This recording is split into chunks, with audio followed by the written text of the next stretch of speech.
crying. They sad. Farmers land is crying. Crying. Farmers land is crying, crying, crying. Wow. Njëkkoon dundu bi daa neexoon. Jur yeeg garab yi feesoon. Suuf si dex àll bi naatoon. Air bi ñu noyyi bari oxygène naaj bi tam suufay ñëkk suuf la ñuy mujj suufay sax suuf la ñuy dëkk suufay tax. Vous suivez votre magazine La Clé des Terroirs. Mesdames, Messieurs, bonjour. C'est toujours un plaisir de vous retrouver. Ce mois-ci, La Clé des Terroirs met l'accent sur la transition agroécologique, une vision qui fait aujourd'hui l'actualité partout dans le monde.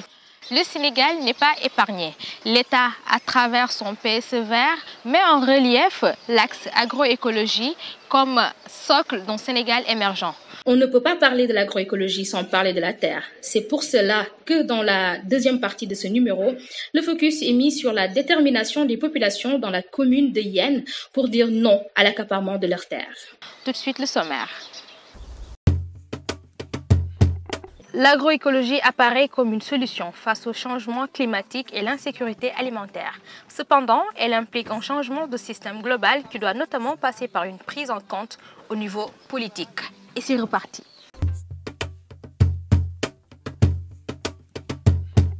C'est classique, un retour sur le contexte et la justification de cet engouement autour de l'agroécologie. Les producteurs agricoles le reconnaissent eux-mêmes. La démarche agroécologique suscite clairement de vifs espoirs au Sénégal. En grande partie, l'espérance repose sur le fait que cette pratique obéit à deux ordres de principes majeurs. Le principe de la pleine valorisation du potentiel des écosystèmes, qui repose à son tour sur la captation de ressources externes abondantes, la stimulation de processus et flux physiques, chimiques et biologiques internes à l'écosystème. Deuxième principe, celui de protection, d'amélioration et même de restauration des agroécosystèmes, grâce notamment à la fertilisation naturelle des sols et à la prise en charge de la question de la disponibilité de l'eau. Grâce à une articulation cohérente de diverses stratégies, les pratiques agroécologiques impulsent des systèmes plus productifs et plus résilients, spécifiquement pour les cultures pluviales dont les performances sont perturbées par notamment le changement climatique. L'agroécologie s'accompagne en outre de diverses opportunités de régénération des écosystèmes dégradés, de productivité, de promotion de la sécurité alimentaire et nutritionnelle, de développement économique et social basé sur la création d'emplois et de richesses.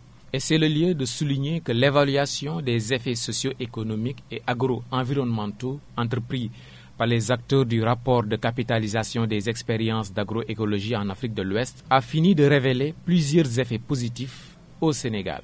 Au Sénégal, le développement des pratiques agricoles inspirées de la philosophie agroécologique s'est fait de façon concomitante au développement. L'action des pionniers comme Enda Pronat s'est avérée marquante, à telle enseigne que l'agroécologie a fait l'objet d'une attention particulière de la part des décideurs politiques. Les projets impulsés par cette association ont insisté sur les vertus de l'agroécologie qui se présente désormais comme un rempart contre les externalités négatives des systèmes agricoles conventionnels.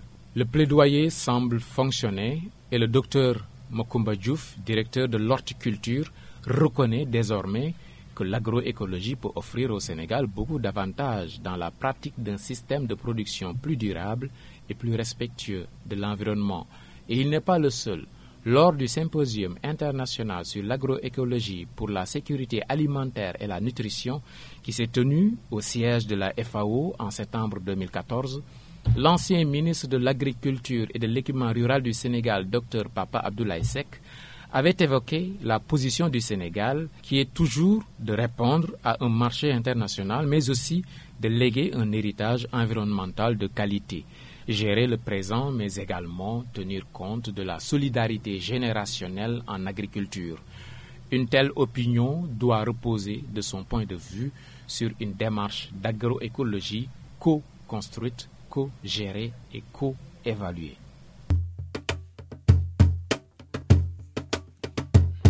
Restons toujours dans cette transition agroécologique dans un processus multi-acteurs. Écoutons à ce propos Mariam Sow de Indapronat. L'agroécologie telle que nous l'avons perçue après plus de 30 ans d'expérience, c'est un projet beaucoup plus complexe. C'est un projet c'est un mode de vie, on l'a dit en 2016. C'est une façon de concevoir vraiment sa vie. Donc, nous pensons qu'il faut qu'on aille vers une démarche beaucoup plus, en tout cas, participative. Elle l'est déjà, mais c'est renforcé pour aller, parce que là, le cadre est assez favorable vers un dialogue politique. Parce que nous sommes convaincus, quelle que soit notre volonté, en tant qu'ONG, en tant qu'organisation paysanne, tant qu'on n'interroge pas les décideurs politiques, qu'ils mettent vraiment la réflexion, la stratégie, les moyens à la disposition de l'agroécologie, c'est sûr que les choses resteront toujours à l'échelle initiative, à l'échelle isolée. Je vous l'annonçais en titre, la co-construction d'un document de plaidoyer pour la mise en œuvre de l'agroécologie dans tout l'étendue du territoire national. C'est la forte conviction de Sidiba, chargé de communication du CNCR, que je vous propose d'écouter à ce sujet. L'expérience que nous avons eue avec la culture conventionnelle qui a montré ses limites dans les pays développés où il a été initié et maintenant ici au niveau des pays où nous sommes, que sont les pays en voie de développement.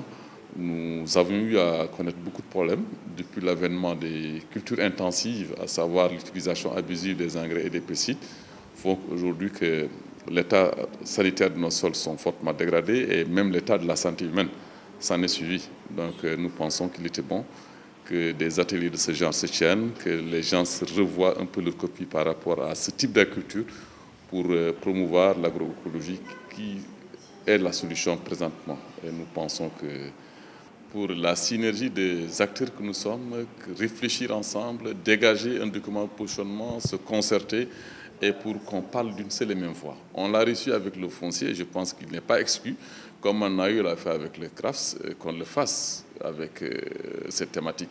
Et au niveau du CNCR, nous pensons qu'il est bon que faire une co-construction d'un bon document de plaidoyer que nous allons porter avec tous les acteurs de la société civile, que des organisations telles que ENDA, telles que la FENAP et d'autres organisations qui sont là dans le pays, qui promeuvent ce type d'agriculture et qu'on fasse entendre la voix des producteurs que nous sommes. Et nous pensons qu'il est bon que, comme il est ressorti dans l'atelier, qu'au niveau des différentes zones agroécologiques, que les gens se voient, recensent, répertorient les acteurs qui sont dans cette thématique et qui font cela. Et que ces acteurs ayant un ancrage social avéré dans le milieu, et en ce moment-là, il sera bon qu'on construise ensemble le plaidoyer et qu'on construise ensemble ce document et faire prévaloir le droit que nous avons par rapport à cette thématique. Les collectivités territoriales ne sont pas en rade. Elles se mobilisent pour concrétiser la vision verte du président de la République.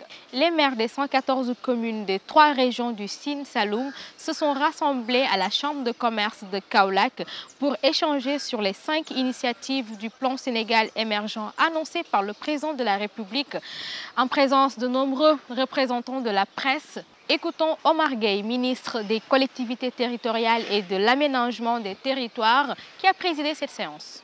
Aborder les processus de transition agroécologique, c'est d'abord comprendre les multiples interdépendances entre les résultats scientifiques issus de la recherche agronomique, les facteurs économiques, les innovations technologiques, les choix de politique publique, les dynamiques culturelles et les fonctionnements institutionnels qui se combinent pour baliser les voies alternatives les plus adaptées à la situation locale. C'est aussi aider à promouvoir dans sa collectivité territoriale des systèmes agricoles. Et là, on me dira, mais l'agriculture n'est pas transférée. Moi, je dirais si, parce que le maire a une compétence générale. Les collectivités territoriales ont des compétences générales. Et la plupart de nos collectivités, surtout dans cette zone, sont des collectivités rurales, devenues communes avec l'acte 3 de la décentralisation. Donc les questions agricoles intéressent au premier chef les maires, qui utilisent des ressources naturelles de manière efficiente, mobilisent autant que faire se peut les régulations biologiques et contribuent à maintenir et à accroître les fonctionnalités de l'ensemble des écosystèmes répertoriés à l'échelle du territoire communal. C'est également analyser pour le compte de sa collectivité les manières dont les acteurs participent au processus agroécologique, les modes de gestion et les formes sociales et techniques qui sont en cause. C'est enfin questionner les rapports historiquement construits entre production et consommation, entre espaces ruraux et espaces urbains qui doivent toujours être bien aménagés. Pour clore cette partie sur l'agroécologie, le collectif des maires a procédé à la lecture d'une résolution à travers laquelle il s'engage à renforcer leur collaboration au sein du pôle territoire pour promouvoir une gouvernance foncière inclusive qui préserve les terres pour les générations futures.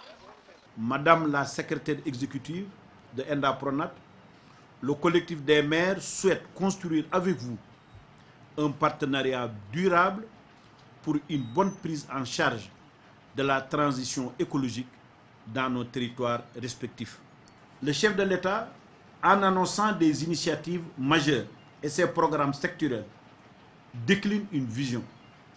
C'est à nous, exécutifs locaux, de nous approprier ces initiatives dans une logique de territorialisation des politiques publiques. L'immensité des défis qui nous interpellent et qui sont dus essentiellement au changement climatique, à la dégradation très avancée de nos ressources naturelles, avec toutes ses conséquences dans la dégradation des conditions de vie de population, impose la transition écologique comme une seule alternative crédible et durable. Les exécutifs locaux que nous sommes prenons la pleine mesure de nos responsabilités historiques dans la restauration de la biodiversité, le développement durable et la prise en compte des intérêts des générations futures.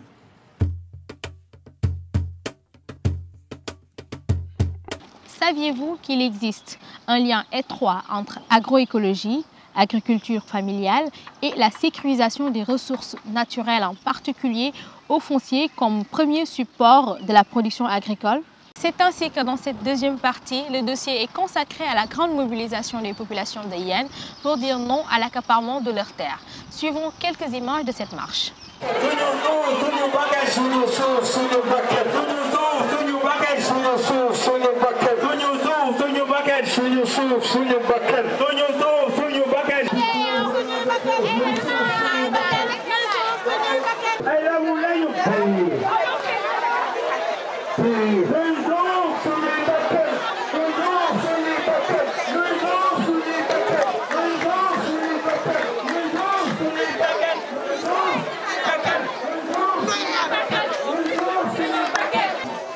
Nous sommes dans nos droits et nous revendiquons nos terres à qui le droit. Merci.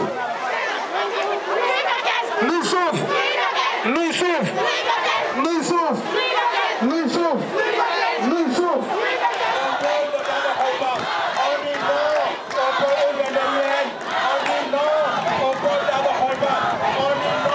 La volonté de l'État du Sénégal de mettre en place des projets d'utilité publique sur les terres du domaine national au niveau des collectivités territoriales se heurte le plus souvent à une opposition farouche des communautés locales qui fustigent souvent leur non-implication au processus d'implantation de ces projets et les conditions de mise en place, à savoir l'imprécision des limites de leur assiette foncière. Et c'est ainsi qu'on note d'une part au niveau de la commune de Yène des soulèvements des habitants des villages de Kel et Nyangal, suite à la volonté de l'État de créer les pôles urbains de Daga-Kholpa pour une superficie de près de 2900 hectares et de Yène pour un périmètre de plus de 420 hectares. Conséquence, les manifestations se multiplient. Les populations ne décolèrent pas et font face à ce qu'elles considèrent comme des tentatives d'accaparement de leurs terres par des producteurs privés, les arguments de titres d'affectation octroyés par des services étatiques comme le cadastre ou le service des domaines balayé par ses frustrés. Aujourd'hui, vous avez vu cette masse représentante de tous les villages, des 10 villages de la commune de Yène, de Ndoukoura jusqu'à Toubab Dialaw, ici réunis. Toutes les couches ont été représentées, les femmes, les hommes, les garçons, les enfants, les imams, les notables. Tout le monde est présent ici, sur ce site. Les pêcheurs, les agriculteurs, les éleveurs, pour déplorer et dénoncer ce qui s'est passé.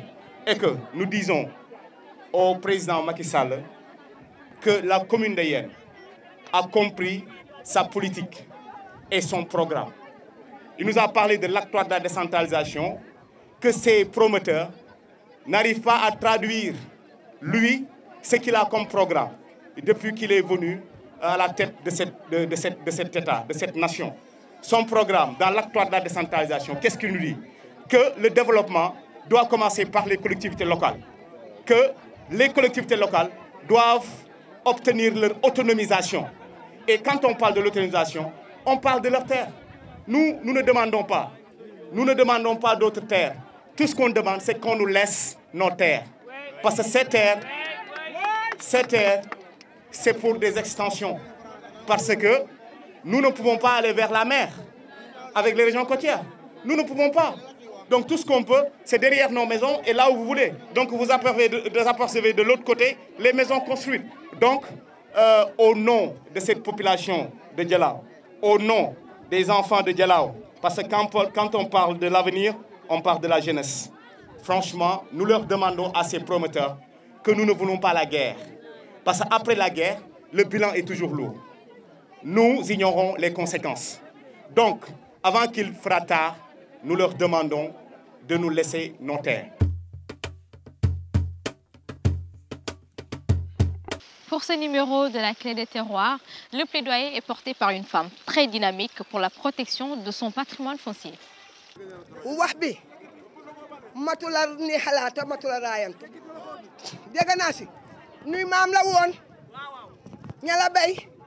ña demin bàyyeex nuy bàyyi nuy bàyyi la bay bàyyeex nuy doom yi nag ña alali bàyyi ak ña alali maam nit du jóge fa sa àll ba ñëw di ko fokk sa fii si nun lay nun la nu dee maatil suul nu perkaal baa ngi nu indi nu ngi àndax nu perkaal nu alali bàyyi kanu fo fekka lanu man diyanu ko def billahil asim bay nga nu si dara bay nga nu si dara bay nga nu si dara ba géej gi ñiis nun nu ngi ay lebu la nun du nu wax laa xam ne lii dala tegaxu nu alali baay ak nu alali maam du nu ñëw koy jóge sa àll ba ñëw di ko nangu sunuy loxo du nu ko nangu tey du nu ko nangu ëllëg buur yaa ngi nu yor et yaa ngi nu yor du waranteeg ñoom defanteeg ñoom perkaal ba kan war a suul in suul la fa sunu alali maam ñoo ko moom nu suufi maam ñoo ko moom ñoo ko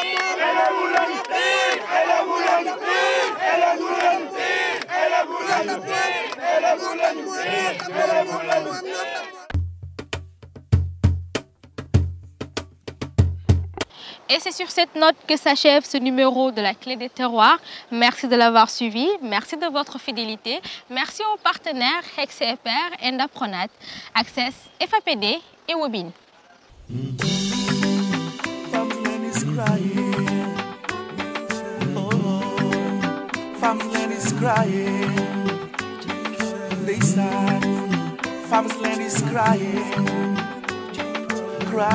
sunu dundu naat ñu nag ENDA ñoo ngi ci xeex bi suqali mbay mi sunu suuf si